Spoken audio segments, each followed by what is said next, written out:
Kate here with WTI, and if you have something to pull, this is the way to do it. This is the FITHOIST drill winch.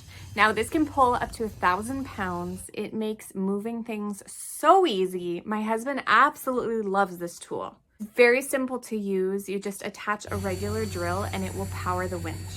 It has a really heavy duty cable and a nice solid hook at the end so you can attach it to whatever you're pulling. We had a car in our yard that was stuck in the snow and this really helped us to be able to pull it out.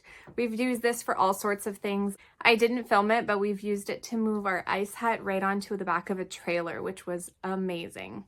So you can see that it moves slow and steady. You can go in forward or in reverse. It has a nice little handle, so it's very portable and it doesn't take up a whole lot of space. So you can stick this in the back of your car or the back of your truck and have it when you need it. It's very strong, so it can handle so many of your jobs.